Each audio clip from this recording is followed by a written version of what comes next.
Boa noite. Vamos iniciar a nossa transmissão, como de costume, recitando as 3 Ave-Marias. Em nome do Pai, e do Filho, e do Espírito Santo. Amém. Ó Maria, fazei o meu coração tão puro quanto o vosso, pelo poder que vos deu Deus Pai. Ave Maria, cheia de graça, o Senhor é convosco, bendita sois vós entre as mulheres, e bendito é o fruto do vosso ventre, Jesus. Santa Maria, Mãe de Deus, rogai por nós, pecadores, agora e na hora da nossa morte. Amém. Pela sabedoria que vos deu Deus Filho. Ave Maria, cheia de graça, o Senhor é convosco, bendita sois vós entre as mulheres, e bendito é o fruto do vosso ventre, Jesus. Santa Maria, Mãe de Deus, rogai por nós, pecadores, agora e na hora da nossa morte. Amém. Pela misericórdia que vos deu o Espírito Santo. Ave Maria, cheia de graça, o Senhor é convosco, bendita sois vós entre as mulheres, e bendito é o fruto do vosso ventre, Jesus. Santa Maria, Mãe de Deus, rogai por nós, pecadores, agora e na hora da nossa morte. Amém. Em nome do Pai, do Filho e do Espírito Santo. Amém. Estamos hoje celebrando a festa da Cátedra de Pedro.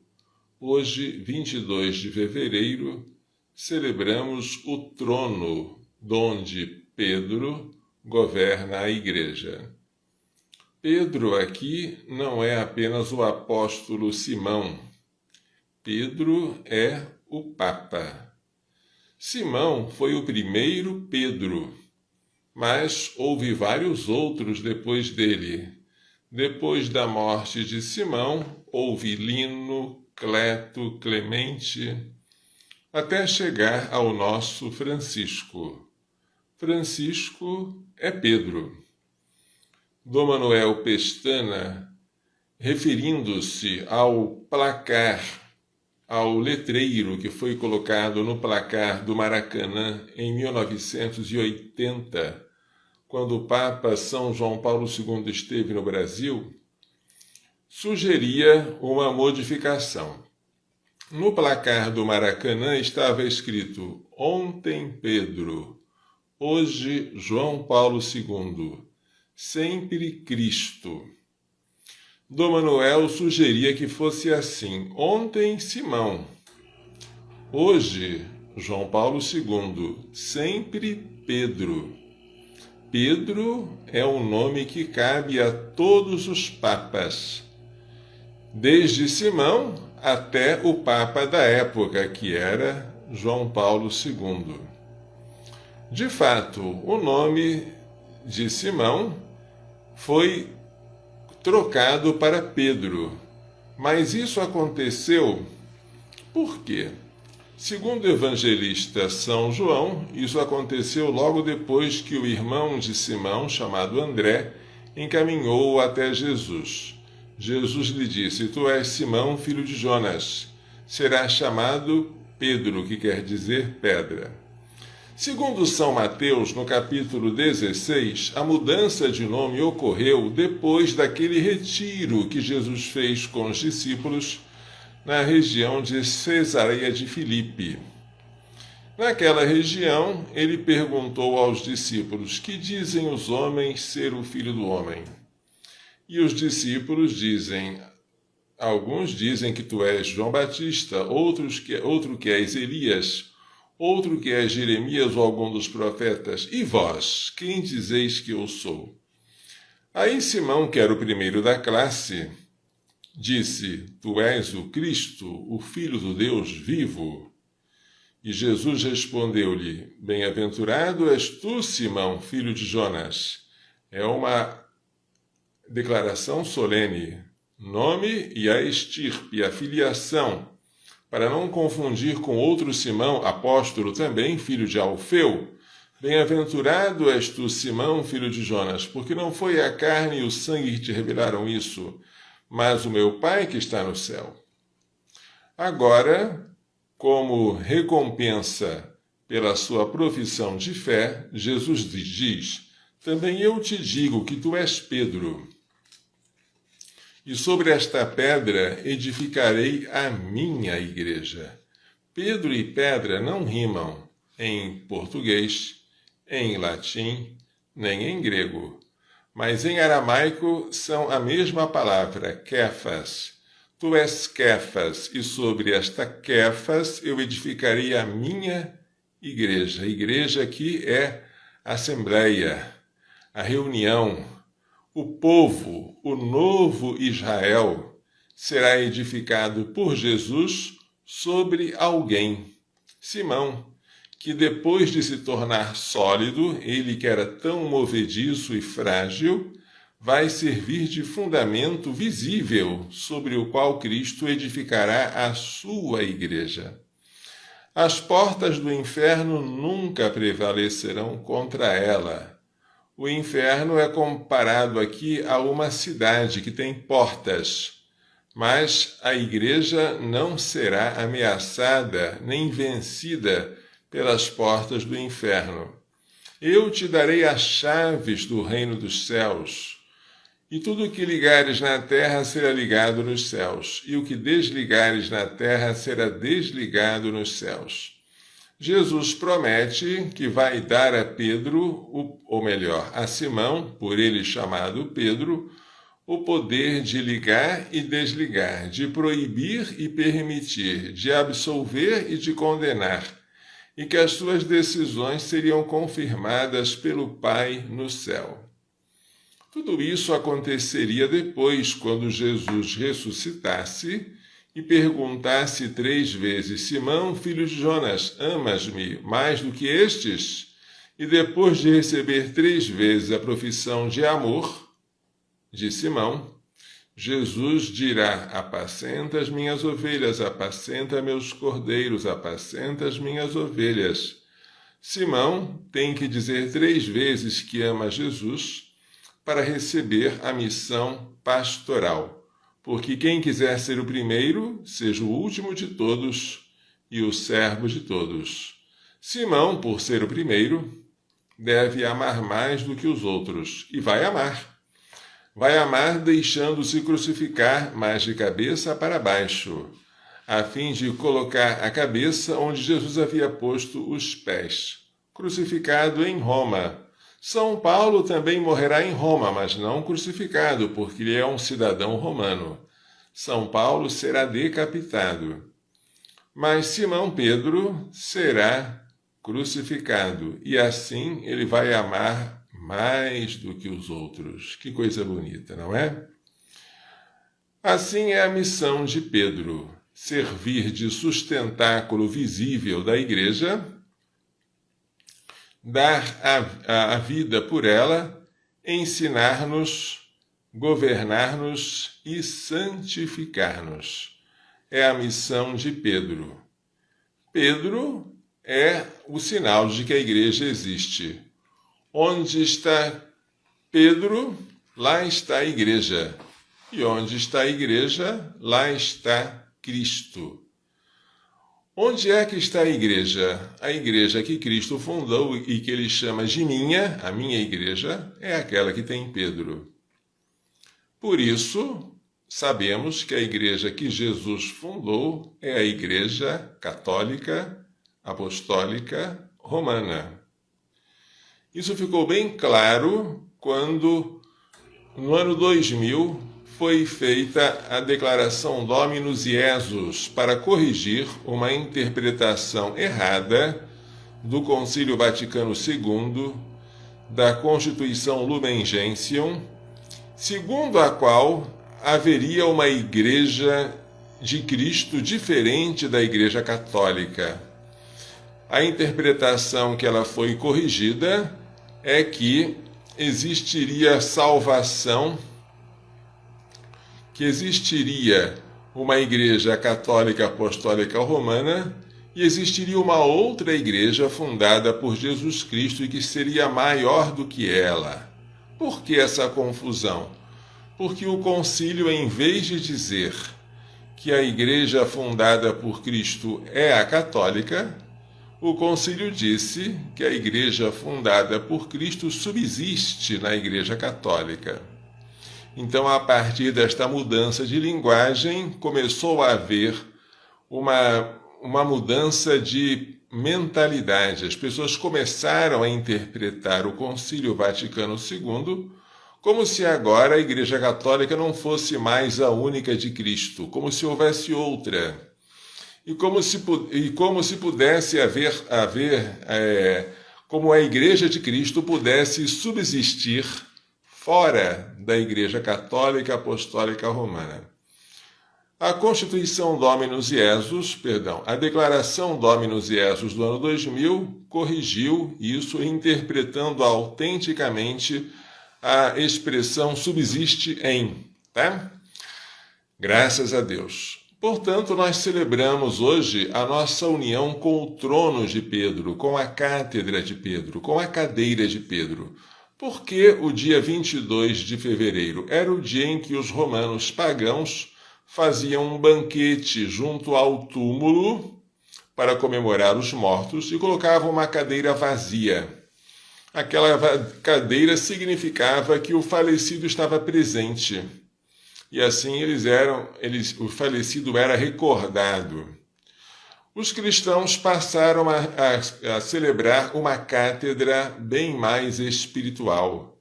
A cátedra onde o Papa, ou seja, Pedro, seja ele Simão, seja ele Francisco, seja qualquer um dos outros, governa a igreja. O Papa recebeu de Cristo o poder e a missão de governar. E também recebeu o carisma da infalibilidade, quando nos ensina em matéria de fé e de moral. Ou seja, aquilo que devemos crer, a fé, e aquilo que devemos agir, moral. Isto está quando Jesus falou: Simão, Simão, eis que Satanás quis joeirar-te, quis peneirar-te como se faz com o trigo. Mas eu orei por ti, para que a tua fé não desfaleça. E tu, uma vez convertido, confirma teus irmãos na fé. Jesus deu a Pedro o poder e a missão de nos confirmar na fé.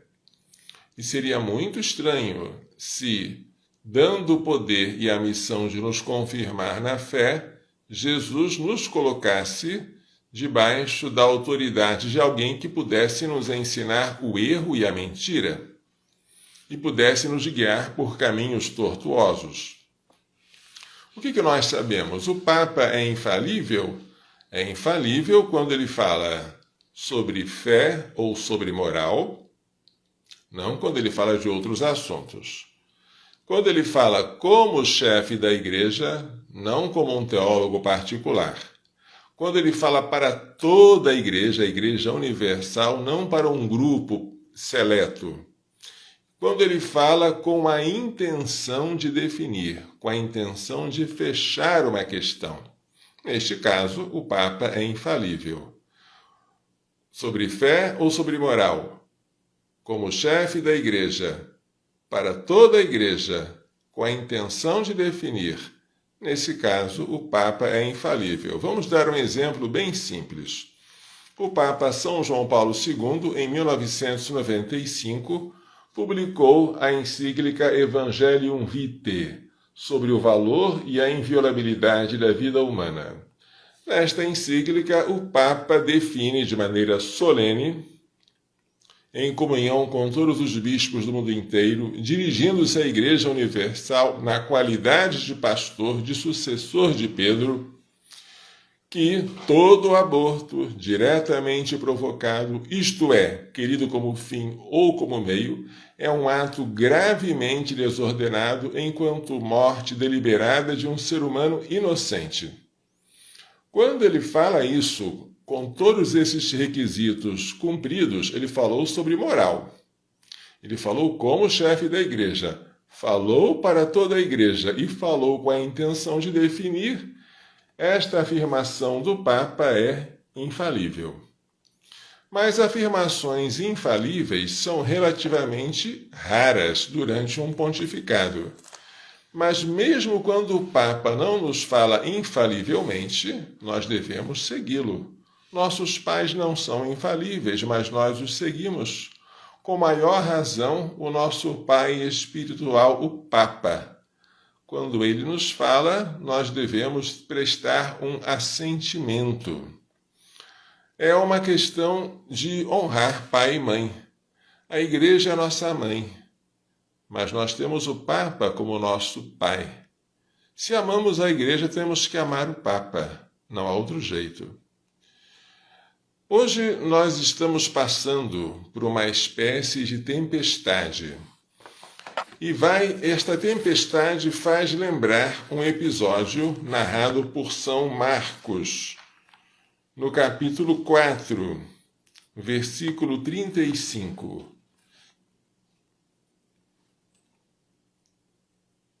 Deixando a multidão, eles o levaram do modo como estava no barco. E com ele havia outros barcos. Sobreveio então uma tempestade de vento, e as ondas se jogavam para dentro do barco, e o barco já estava se enchendo. Ele estava na popa, dormindo sobre o travesseiro. Eles o acordam e dizem: Mestre, não te importa que pereçamos? Levantando-se, ele conjurou severamente o vento e disse ao mar: Silêncio, quieto. Logo o vento serenou e houve grande bonança. Depois ele perguntou: Por que tendes medo? Ainda não tendes fé? Eles ficaram com muito medo e diziam uns aos outros: Quem é este, a quem até o vento e o mar obedecem? Prestem atenção, eles estavam numa barca, Jesus estava dentro, mas ele dormia sobre um travesseiro na parte de trás do barco, na popa. O vento era forte e as águas começavam a encher a barca, e parecia que Jesus não estava dando atenção. Mas é apenas aparente a desatenção de Jesus. Jesus não pode deixar de nos proteger e de intervir no momento oportuno. Assim como ele acalmou a tempestade e fez calar o vento antes que a barca fosse atingida, nós acreditamos que por mais que a barca, que é a igreja, esteja sendo sacudida pelas ondas, ou mesmo esteja sendo atingida pelas águas que começam a entrar nela, cremos firmemente que Jesus não está dormindo e que ele vai nos salvar, porque fora da igreja não há salvação. E a igreja é una e única. É a igreja una, santa, católica e apostólica. Apostólica porque é fundamentada sobre os apóstolos, o primeiro dos quais é Pedro. A igreja é toda petrina e devemos afastar toda a ideia de querer criar ou inventar uma nova igreja fora daquela que há em Pedro, fora daquela que tem Pedro. Mas a confusão está sendo muito grande. Eu não nego o estado crítico pelo qual passa a igreja. Sofro muito com ela. Chego mesmo a dizer que é difícil imaginar, estudando toda a história da igreja, algum outro momento em que a igreja tenha passado por situação semelhante. Houve situações bem pesadas. Houve, por exemplo, a crise ariana, em que quase todos os bispos negaram a divindade de Cristo, professaram o arianismo. O Papa se mostrou dúbio, não respondeu de maneira peremptória, né? E houve uma grande confusão. E um bispo que era herói da fé, da ortodoxia, Santo Atanásio, sofreu muito. Durante a sua vida ele foi exilado 4 vezes para defender que Cristo era Deus de Deus, luz de luz, Deus verdadeiro de Deus verdadeiro, gerado, não criado, consubstancial ao Pai, conforme definira o Concílio de Nicéia. Mas foi uma heresia que abalou e muito a população cristã daquela época e demorou a ser debelada. Houve uma outra ocasião, o cisma do Ocidente, em que um papa foi eleito, mas cardeais resolveram criar um conclave à parte para eleger um outro papa, e aí a igreja ficou dividida. O papa de Roma, que era verdadeiro, e o papa de Avignon, que era falso, era um antipapa. E essa divisão criou um clima terrível para a igreja. Porque até mesmo um santo, São Vicente Ferrer, apoiou o Papa de Avignon, que era falso. Enquanto uma santa, Santa Catarina de Sena, apoiou o Papa verdadeiro, o Papa de Roma. Veja como a divisão traz tanto prejuízo para a igreja. Como é horrível você, para querer salvar a igreja, repudiar o Papa, dizer que esse Papa não presta, criar um outro, fazer um novo conclave, e tudo isso dizendo que estão fazendo para promover a fé, para salvar a verdadeira igreja. Nossa, o dano de uma divisão é imenso. O cisma do Ocidente causou uma divisão tão profunda que certamente preparou a reforma protestante, que depois iria dividir de maneira tão dolorosa a cristandade europeia. Bem, mas o que eu estou falando aqui? Eu estou dizendo que eu não nego que nós estamos passando por um momento muito difícil. O cardeal Burke, logo quando houve o sínodo da família, ele disse, durante o sínodo, que a igreja estava parecendo um navio sem leme. Palavras que foram estampadas na imprensa e que causaram grande sensação. O cardeal Burke, que já havia sido o prefeito do mais alto tribunal de Roma, notou que estava faltando na igreja aquela firmeza que os outros pontífices demonstravam. Por exemplo, no sínodo da família foi colocado em votação aquilo que não devia ser votado. Por exemplo, se os casais divorciados e recasados devem ser admitidos à comunhão. Isso não se vota. Não se vota porque isso é de direito divino. A igreja, nem que queira, pode mudar isso. A igreja, os cardeais não podem e o Papa não pode, evidentemente, fazer com que aquilo que Jesus chama de adultério, que é deixar a mulher e casar com outra, isso é adultério, que o adultério seja alguma coisa que não seja pecado, porque Jesus já disse que é pecado. Também a igreja não pode permitir que um adúltero se aproxime da comunhão, porque também a Bíblia diz, na primeira carta aos Coríntios, capítulo 11, que aquele que come e bebe indignamente o corpo do Senhor, come e bebe a sua própria condenação. Portanto, é uma questão fechada, não havia como discutir isso, mas, para nossa perplexidade, isso foi discutido, isso foi votado. E depois que houve este sínodo, o Papa Francisco escreveu uma exortação apostólica pós-sinodal em 2016, que é esta aqui, a exortação Amoris Laetitia, no dia 19 de março, festa de São José. Esta Amoris Laetitia, quando nós lemos sobre o amor na família, nós ficamos, como eu fiquei, perplexos. Por quê? Embora haja muitas coisas bonitas e boas nesta exortação, há em várias partes, mas sobretudo no capítulo 8º, alguns pontos que nos deixam perplexos.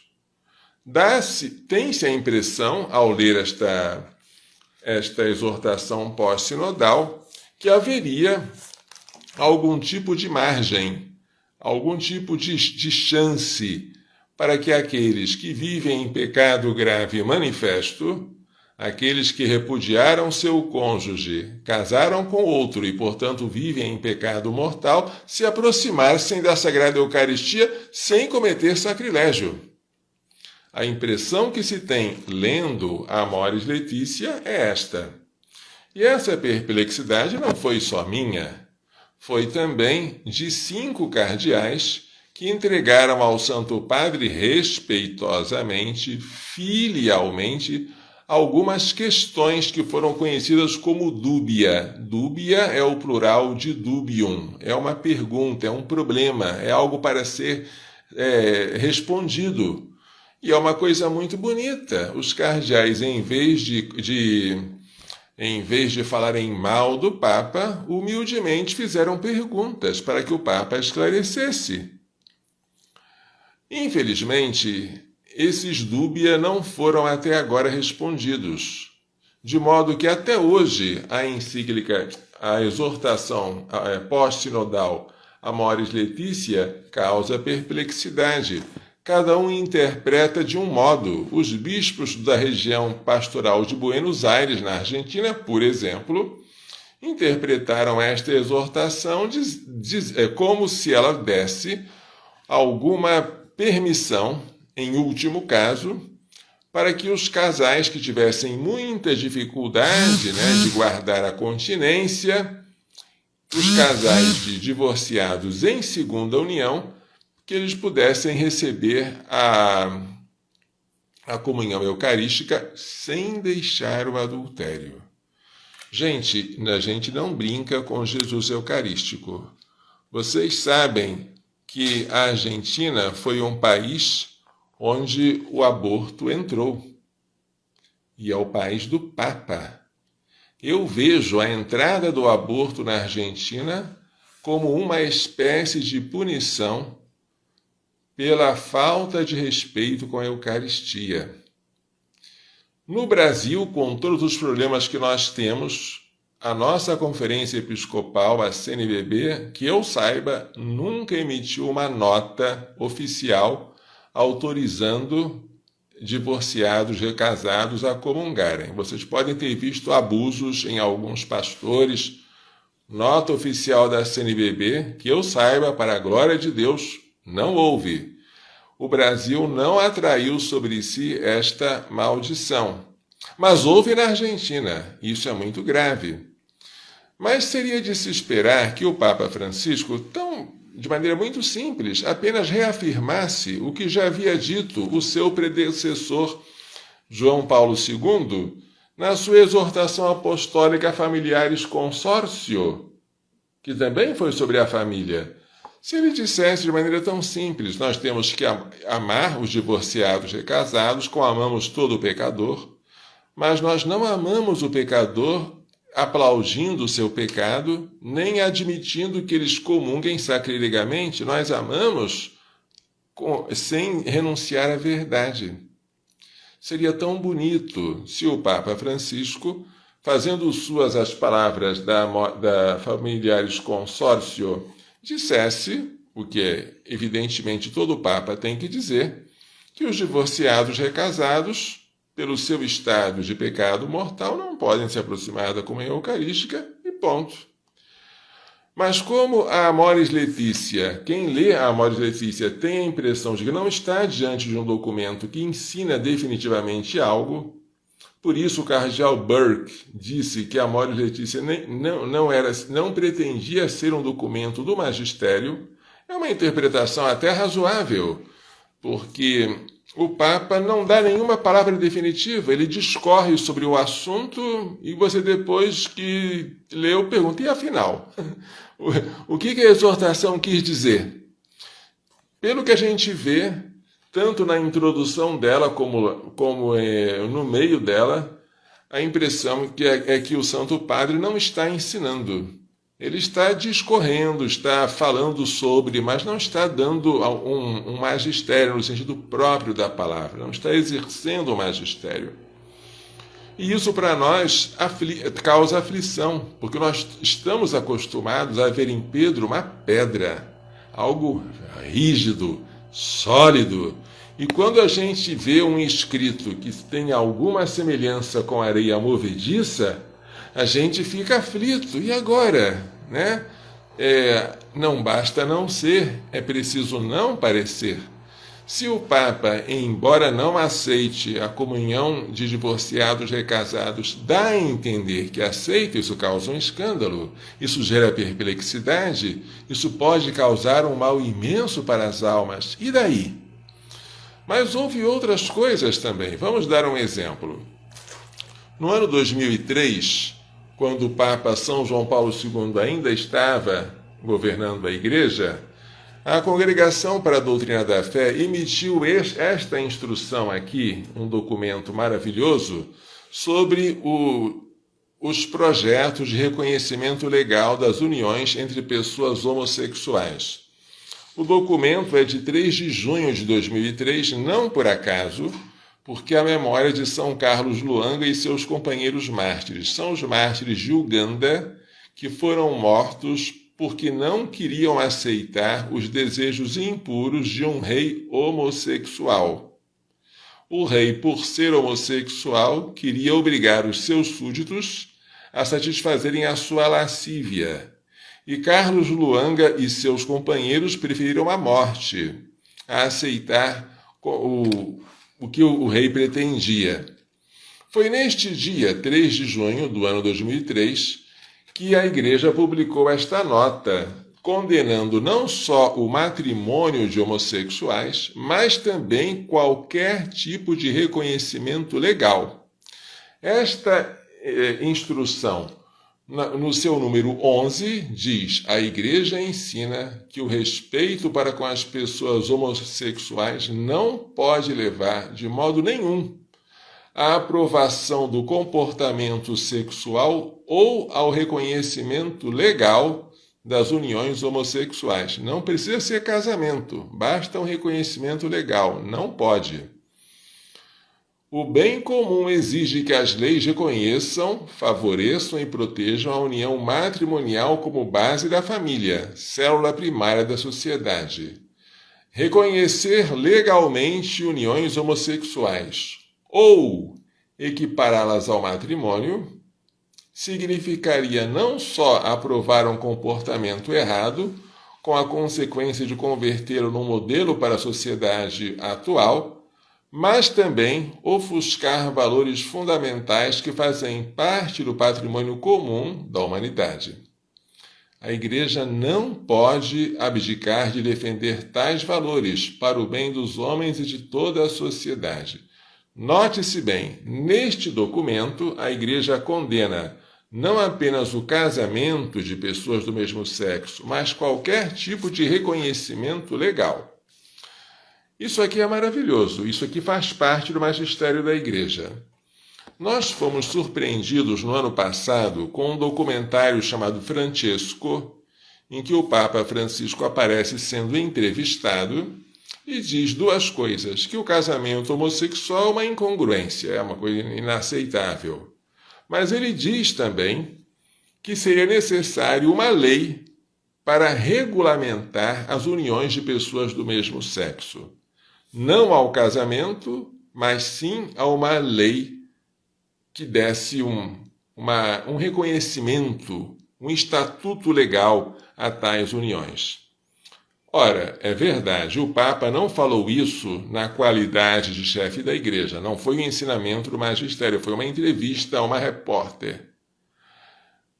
Não foi como isto aqui do Papa João Paulo II. Mas, seja como for, é algo que causou perplexidade. Nós não estamos acostumados a ver um Papa, nem sequer informalmente, falar de alguma coisa que contrarie o magistério da Igreja, aquilo que já está consolidado. Isso é uma coisa que causou perplexidade. Agora, um Papa falar assim, E foi uma coisa que foi exibido em um documentário. Ora, um Papa não pode mudar a doutrina da Igreja, mas isso causa muita aflição em mim também. E esta aflição, o que faz? Faz com que eu sofra, mas não que eu deixe de amar o Papa. Eu tenho que amá-lo até o fim da minha vida, porque eu sei que ele é o doce Cristo na terra, nas palavras de Santa Catarina de Sena. E eu não tenho direito de deixar de amá-lo. Segundo aquela santa que viveu na época do cisma do Ocidente, ainda que o Papa fosse um demônio encarnado, palavras dela, não teríamos alternativa a não ser humilhar-nos diante dele, porque ele é o Cristo na terra. Não se pense por isso que Santa Catarina de Sena aceitasse tudo aquilo que os papas fizessem sem censurá-los ou repreendê-los. Ela fazia sim, mas fazia com temor filial, fazia com grande respeito. Você, leigo, padre, bispo, pode, com o devido respeito, corrigir até o Papa, mas nunca falando mal, nunca difamando, nunca se alegrando em divulgar, pelo prazer de divulgar, aquilo que causou em você perplexidade. Isso não se faz de um filho para com o Pai. O nosso Pai, que é o Papa, doce Cristo na terra, merece o nosso respeito pelo cargo que ele ocupa. Nós encontramos o Papa Francisco, graças a Deus, sempre falando contra o aborto. Mas é diferente o modo como ele fala e o modo como São João Paulo II falava, por exemplo, na Evangelium Vitae. O Papa Francisco fala de maneira mais emotiva. Ele condena o aborto, dizendo que é um assassinato, que a criança é inocente, diz que o aborto não é a solução. Pergunta, você acha que o aborto vai resolver o problema? Mas nós, católicos, estamos acostumados a ouvir o Papa não falar de solução, de se resolve ou não resolve o problema. Está acostumados a ouvir o Papa dizer isso é pecado, isso ofende a Deus, isso não é conforme a dignidade humana, isso nos exclui da salvação eterna. E essa linguagem que nós estávamos tão acostumados a ouvir, agora nós não ouvimos mais. O Papa fala, mas fala mais com a emoção do que com a precisão da linguagem. E isso faz com que eu sinta fome e sede. Sim, eu sinto.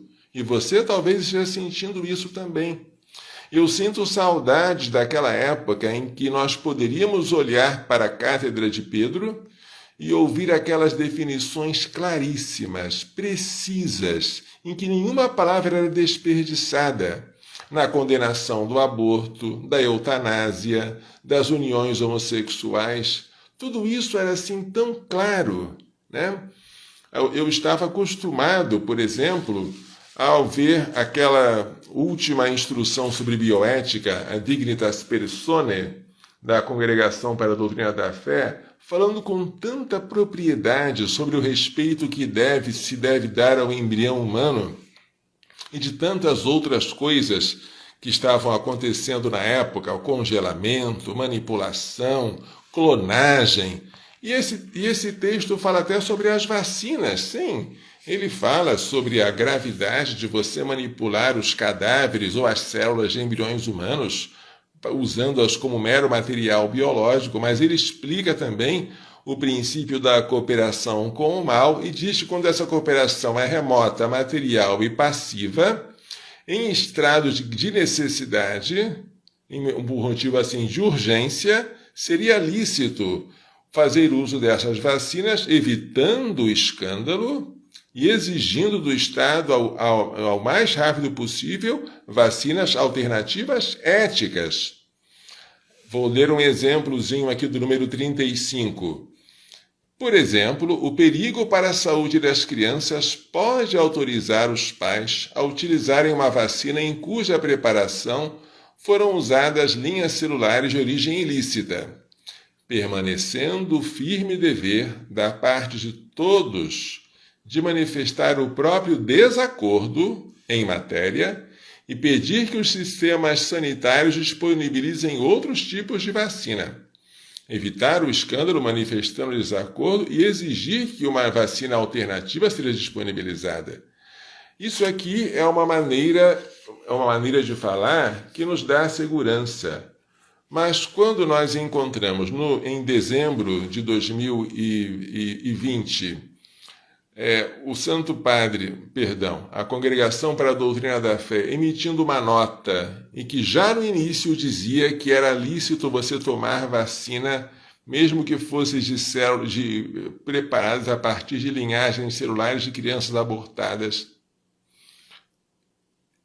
Aquela declaração pretendia aplicar ao caso moderno, ao caso atual, o que havia sido dito na Dignitas Persone. Mas quem lia aquela declaração via, está faltando alguma coisa. Está faltando falar sobre o perigo do escândalo, dizer que você não concorda com tais vacinas. Está faltando você dizer, eu quero exigir do Estado que disponha o mais rápido possível vacinas éticas.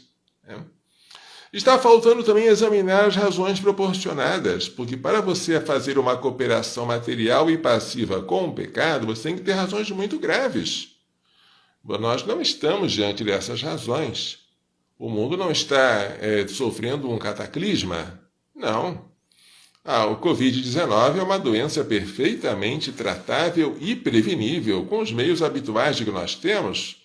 Vamos falar alguns deles tão conhecidos: a vitamina D, a hidroxicloroquina, a azitromicina, o zinco, a ivermectina, os anticoagulantes. Você utilizando da terapêutica atual, você previne e trata a doença. De modo que você dizer que a única solução é você utilizar uma vacina de origem ilícita, de eficácia e segurança duvidosas, que foi fabricada às pressas, é uma coisa assim temerária. Nós, católicos, eu em particular, não estamos acostumados a nos depararmos com a cátedra de Pedro, com o santo magistério da Igreja, sem ter aquela base firme. A gente tem a impressão, como dizia o cardeal Burke, que a Igreja é como se fosse um navio desgovernado. Mas acredite, Cristo, embora esteja sobre um travesseiro, não está dormindo. Ele está governando a Igreja. Mas por que Deus permitiu uma coisa como essas? É algo realmente espantoso. Como Deus permitiu? Mas a resposta eu já tenho. Foi para castigo dos nossos pecados. Sim, isso mesmo. E eu vou ler para vocês aqui uma profecia de Amós, que é muito atual para mim. Amós disse, melhor dizendo, Deus disse por meio de Amós, no capítulo 8, versículo 11 a 12. Eis que dias virão, oráculo do Senhor Deus, em que enviarei fome à terra. Não fome de pão, nem sede de água, mas de ouvir a palavra do Senhor. Cambalearão de um mar a outro mar, errarão do norte até o levante, à procura da palavra do Senhor, mas não a encontrarão. É a pior fome, é a pior sede, a fome e a sede da palavra de Deus. Nossa, que castigo! E eu nem posso dizer que eu sou indigno dele, porque eu sei que eu sou digno. Eu sei que quando nós estávamos sob o magistério excelente do Papa São João Paulo II, nós não levamos a sério o nosso dever de santidade. E é verdade. E se agora nós estamos com dificuldade de ouvir a verdade, reafirmar a verdade reafirmada como nós gostaríamos, lembremos quando nós tínhamos a verdade sempre, com aquela firmeza maravilhosa, e achávamos que Deus tinha obrigação de nos conservar assim, sem nunca nos castigar porque nós não darmos o devido valor aquilo que ele falava pelos seus representantes aqui na terra. É um castigo terrível. Eu não imaginava um castigo como esse. Pensava em outro, guerras, fome, perseguição, mas nunca que nós ficássemos assim nesse estado que pareceria ser o de uma desorientação. Mas digo, a culpa é nossa. Temos que bater no peito e dizer: Senhor, a nós a vergonha no rosto, a nós resta-nos corar de vergonha, e a vós seja dada a glória. Devemos pedir misericórdia para nós, para a nossa igreja, para que o nosso rebanho não se perca por falta de pastores. Porque não basta não ser, é preciso não parecer.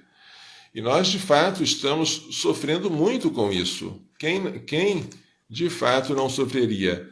Quando houve a primeira tentativa de casamento homossexual no Brasil, feita pela deputada Marta Suplicy pelo ano 95, ela não dizia que era um casamento, era uma simples união civil de pessoas do mesmo sexo.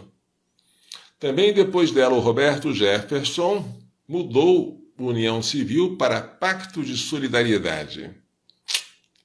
E sempre foram tentando, assim, comendo pelas beiradas, fazer com que a gente engolisse esses nomes como se eles não representassem o casamento de homossexuais.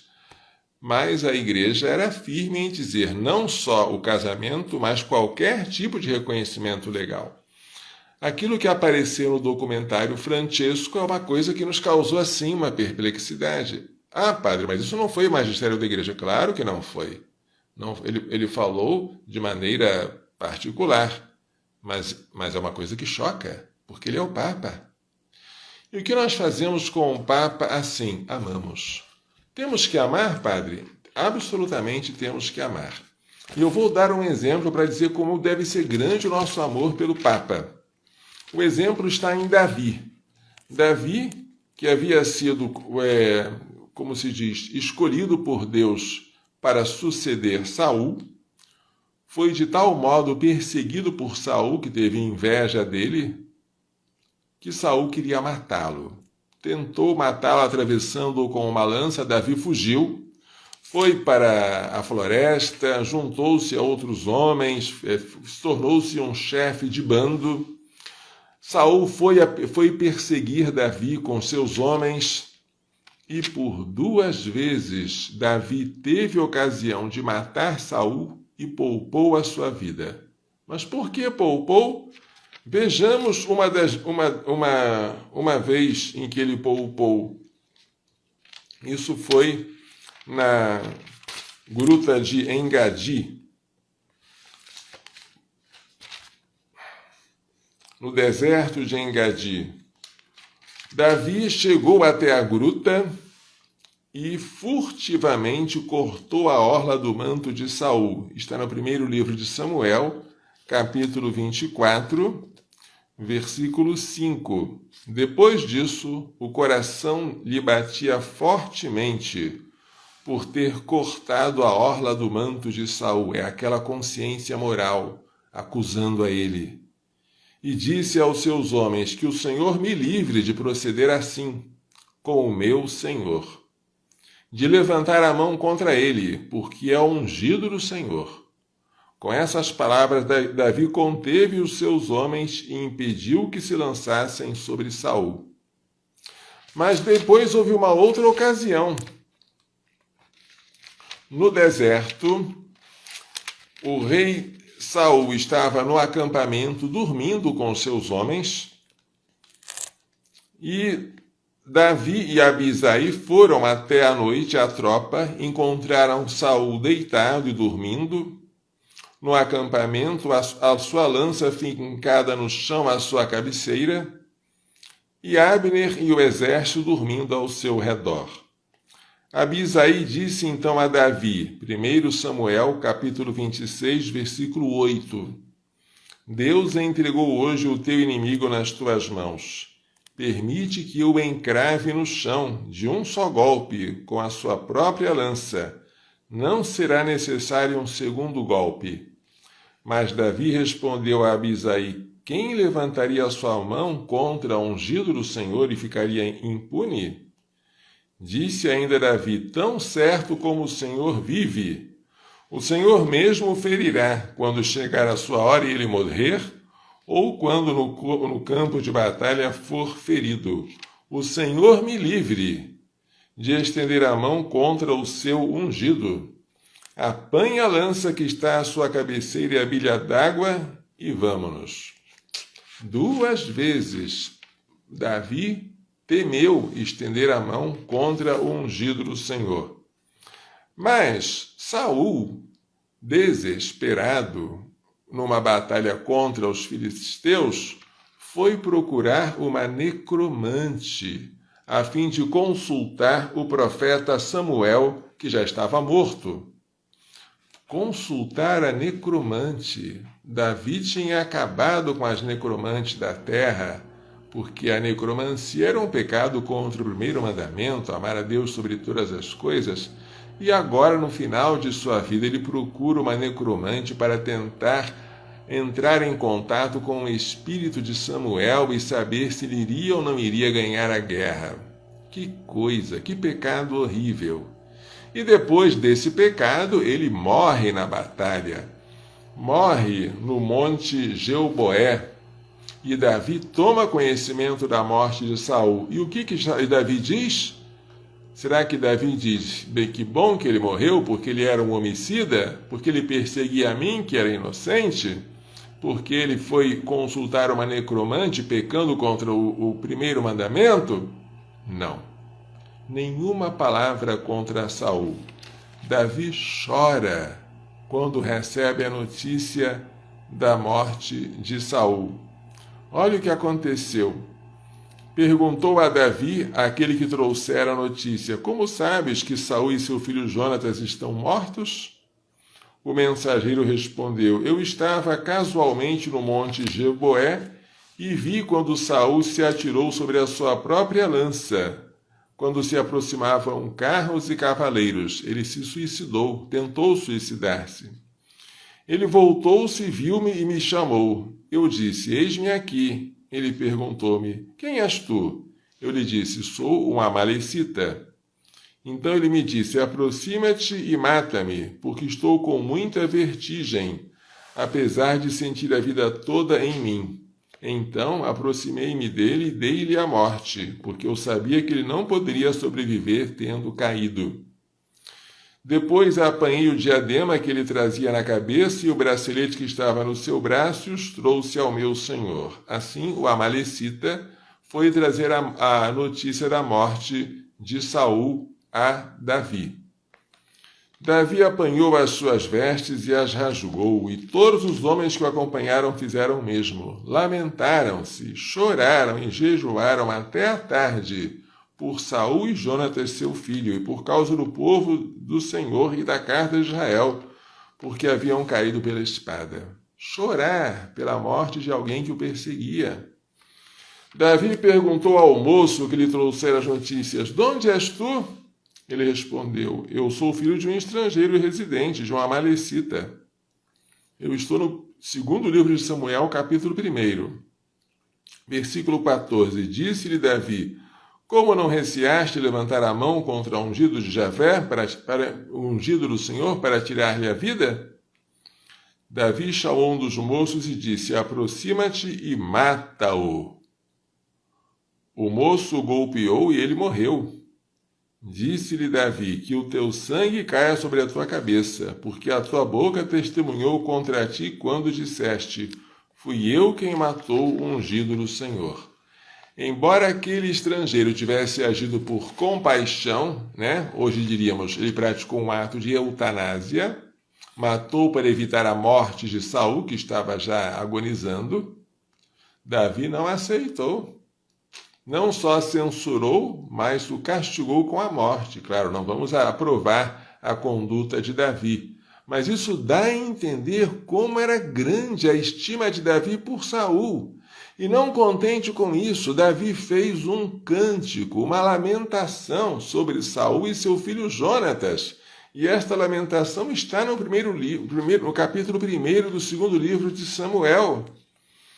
Saul e Jonatas, amados e encantadores, na vida e na morte não se separaram. Mais do que águias eram velozes, mais do que leões eram fortes. Filhas de Israel, chorai sobre Saul, que vos vestiu de escarlate e linho fino, que adornou com ouro os vossos vestidos. Pois é, como caíram os heróis no meio do combate? Para Davi, Saul é um herói que morreu no monte Gilboé enquanto estava combatendo. Ora, se Davi tinha pelo rei Saul, por ele ter sido ungido, um respeito tão grande, como é que nós podemos ter pelo Papa Francisco um respeito menor? Como diante do que está acontecendo, nós podemos dizer que ele tratá-lo com desrespeito? Como podemos tratar o Papa como se ele não fosse Papa? Começar a falar com irreverência contra ele? Há pessoas hoje dizendo que o Papa é herege, o Papa é idólatra, o Papa não é um verdadeiro Papa. E aí começam a dizer outras coisas. A renúncia de Bento XVI não foi válida. O verdadeiro Papa ainda é Bento XVI. Mas se é assim, Bento XVI se renunciou invalidamente, por que ele convocou um conclave? Será que Bento XVI mentiu quando disse que a sua renúncia era livre? E ele convocou um conclave para nos enganar e eleger um Papa falso? Estão falando já da teoria de um Papa herege, de um Papa que deixaria de ser Papa. Estão fazendo tanta confusão nas mentes dos católicos. Tantos há que colecionam aquilo que o Papa faz para poder publicar. Eu pergunto, se você tivesse um pai bêbado, deixaria de amá-lo por causa da sua embriaguez? Você iria publicar para os seus amigos: eu tenho um pai bêbado, meu pai está embriagado, olha, mais uma embriaguez. Gostaria de falar isso? E mais ainda, você gostaria de publicar as palavras inconvenientes que o seu pai disse enquanto estava embriagado? Se fizesse, você seria um péssimo filho, porque o seu pai deve receber respeito, ainda que tenha todos os defeitos do mundo. Pois bem, o Santo Padre é o nosso Pai. E agora que nós temos que provar que amamos. É fácil amar o Papa quando ele tem aquela firmeza de uma rocha, aquele brilho nas suas palavras. Agora é que é a hora de provar que nós amamos o Papa. É agora. Não antes nem depois. Agora é que você tem que amar o Papa. Dizer, não importa quem ele seja. Não importa qual seja o seu comportamento, ele é o doce Cristo na terra. Eu quero viver com ele. E além do mais, o Papa não está fazendo só coisas que causam perplexidade, tem coisas boas. O Papa Bento XVI canonizou a Madre Teresa de Calcutá, canonizou João XXIII, canonizou São João Paulo II.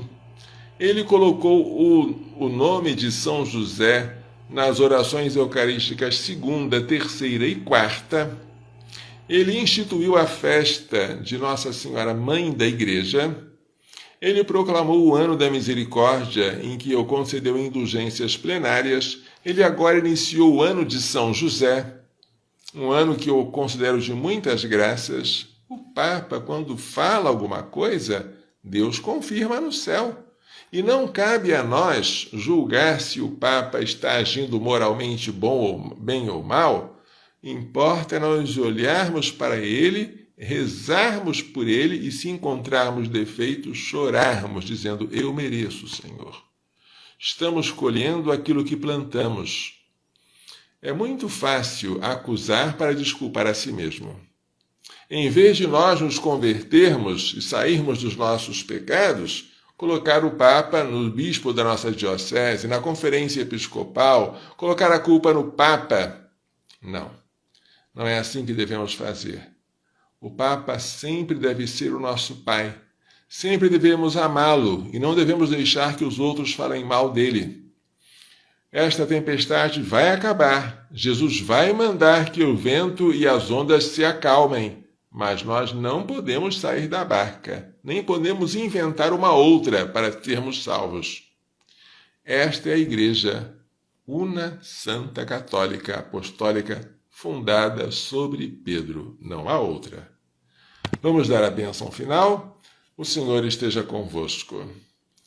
Pela imposição de minhas mãos sacerdotais e pela invocação da bem-aventurada sempre Virgem Maria de São José, seu castíssimo esposo, de São Luís Gonzaga, de São Luís Maria Grande de Montfort, de Santa Genevieve Mole, de Santa Teresa de Calcutá, São João Paulo II, São Pedro Apóstolo, São Miguel, São Gabriel, São Rafael, de todos os anjos e santos, abençoe-vos, proteja-vos e guarde-vos com toda a bênção do céu e da terra, Deus Todo-Poderoso, Pai, Filho e Espírito Santo. Amém. Coração Imaculado de Maria, livrai-nos da maldição do aborto. Glorioso São José, rogai por nós.